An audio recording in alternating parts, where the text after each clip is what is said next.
सभी बेरोजगार लोगों को नमस्कार। कोई पढ़ाई लिखाई पर बात होगी नहीं, क्योंकि पढ़ाई लिखाई करने से कोई फायदा है नहीं।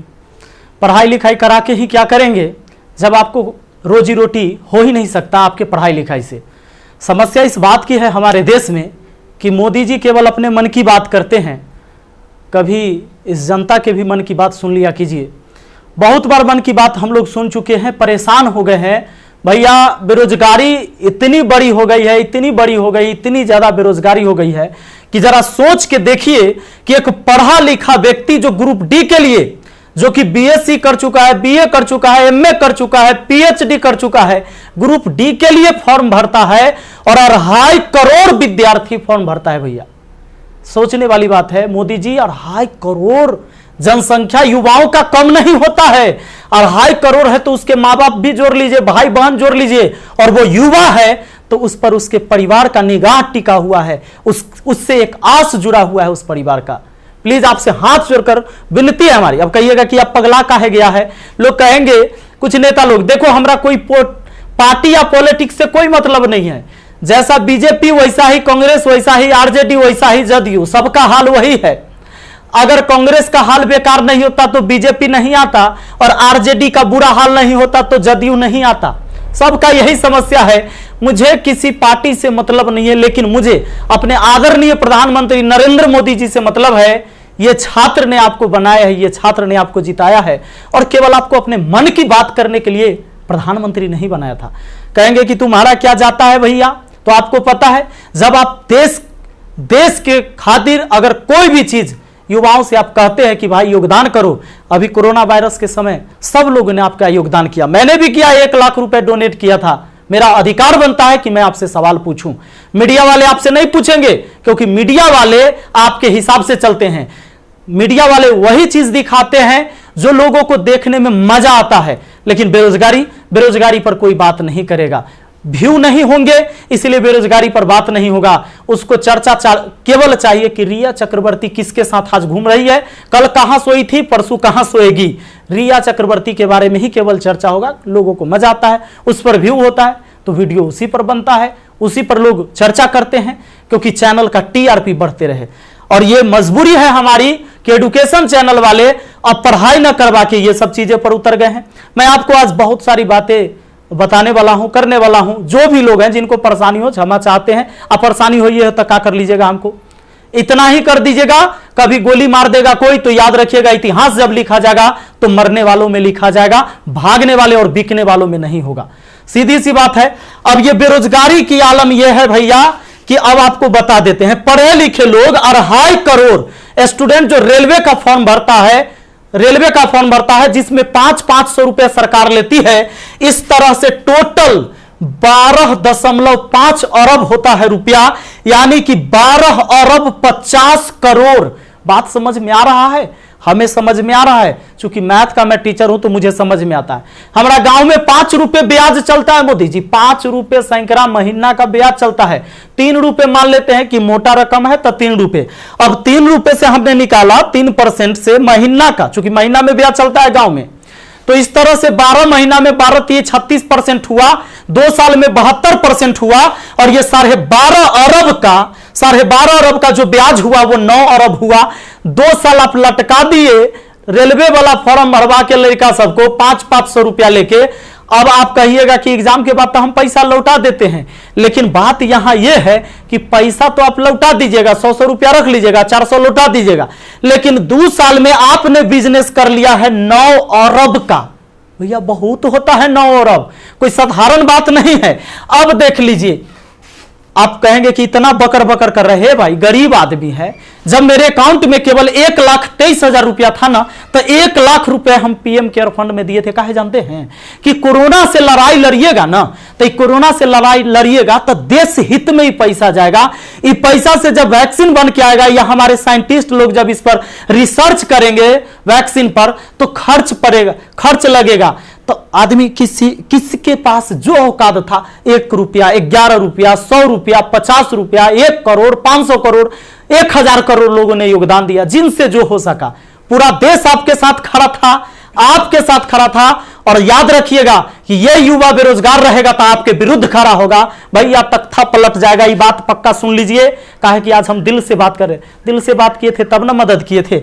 अब देख लीजिए 30 मार्च को मैंने योगदान दिया था 1 करोड़ रुपए, हमारा तब पागलपन चढ़ल था। हम तो अपन गलती का पश्चाताप जूता से मार के करते हैं, लेकिन याद रखिएगा कि जूता उस नेता को भी पड़ेगा जो वोट मांगने आएगा हमारे यहां। याद रखिएगा, ये पूरा देश में अब बवाल होने वाला है। अगर सही टाइम से एग्जाम नहीं लीजिएगा, युवाओं को रोजगार नहीं मिलेगा, तब आपके मन की बात नहीं होगी हमेशा, ये जनता के भी मन की बात होनी चाहिए।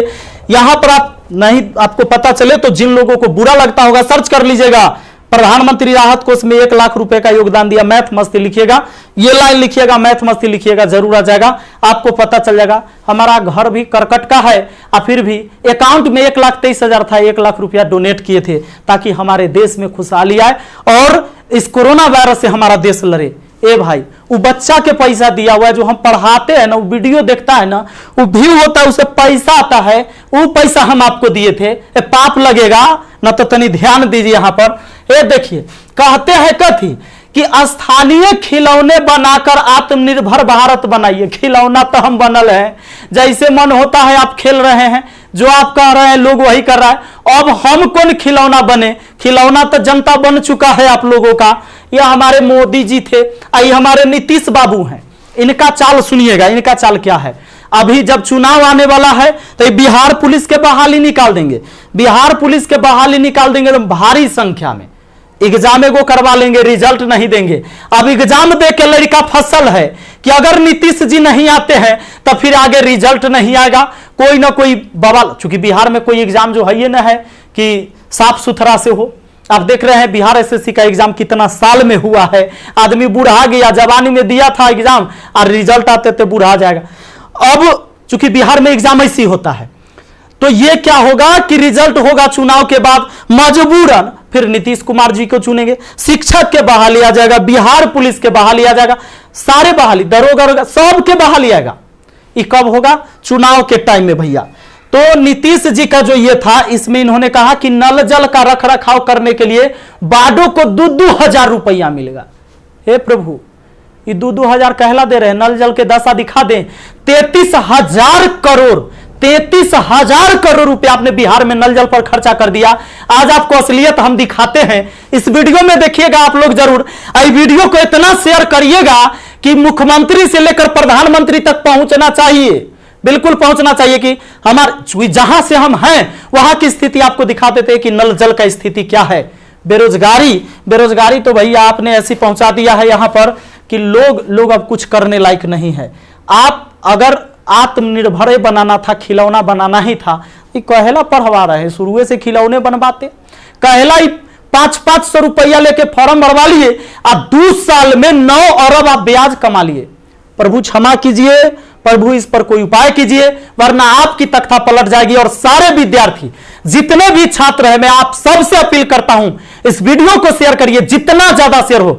और सारे एजुकेशन चैनल वाले जितने भी, चूंकि आपके मीडिया नहीं दिखाएगा, विद्यार्थी का दर्द कोई नहीं समझ पा रहा है, वो वही चीज दिखाएगा जो सरकार चाहती है। हमारे सारे भाई बंधु जितने भी वाईफाई स्टडी एग्जामपुर है, अभिनव शर्मा है, राकेश यादव सर है, जितने भी लोग हैं जो भी वीडियो बना रहे हैं बहुत अच्छा कर रहे हैं, सभी को हाथ जोड़कर तहे दिल से मैं धन्यवाद देना चाहूंगा।